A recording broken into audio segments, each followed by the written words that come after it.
411 সৈনিক এরশাদ হোসেন, বয়স 27 বছর, 114 তারিখ ভোর 4টায় ছুটি থেকে ইউনিটে যোগদানের সময় একটি মারাত্মক সড়ক দুর্ঘটনায় মৃত্যুবরণ করে। সাবধান, মরণোত্তর সালাম দিবে। মরণোত্তর সালাম।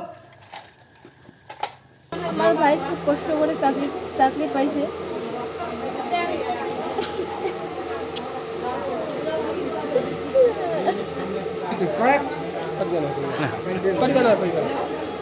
বলছিল যে ওর ব্যাগ আর ওর মোবাইল পাওয়া গেছে, ওর কোনো বডি পাওয়া যায়নি।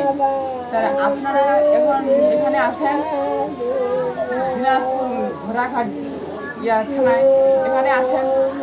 আর কতগুলা মানুষ আহত আছে, ওগুলা হাসপাতালে গেছে। আপনারা আগে এখানে আসেন, তারপরে চিকিৎসা আর কি দিদি এটা বলছিল, তখন এরা আর কি মাইক্রো নিয়ে গেছিল।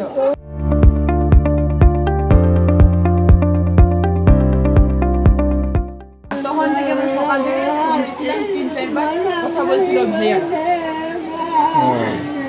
আর এরপর থেকে ভাইয়াটা আর ফোন ধরে না।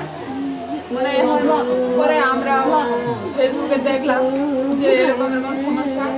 আর আমাদের বদলি করার ওখানে একটা ভাইস্তারা আর কি হবে গ্রামবাসী, ওই ভাইস্তারা আর কি একসাথে চাকরি করে, ওই ভাইস্তারা আর কি দেখছিল মোবাইলে। দেখার পরে ওরা আর কি বলছিল যে এরকম চিন্তার কোনো কারণে জাহাজের আর ঘুরে গেছে, আপনারা যান, আপনার ইয়ারা নিয়ে আসেন। ঈদের ছুটিতে আসছিল, তা ভাবি আছে, মামা আছে, বাসার সবাই, আমার সাথেও কথা হয়েছিল। তো আমি ঈদের দাওয়াত দিয়েছি, আমাদের বাসার জন্য বলতে যাবে আমি কোনোখানে যাব না। তো কালকে ঈদের বেড়ে পরশু দিন সে নাবিল গাড়িতে যাওয়ার পথে ভোর 4টা বা 3টার দিকে সংঘাত হয় ট্রাকের সাথে, নিয়ন্ত্রণ গাড়ি হারায়। এরপর আমরা খোঁজ পাই, দেখতেছি খবর আসে যে আমার ভাইয়াও, তার 5 জনের মধ্যে আমার ভাইয়াও একজন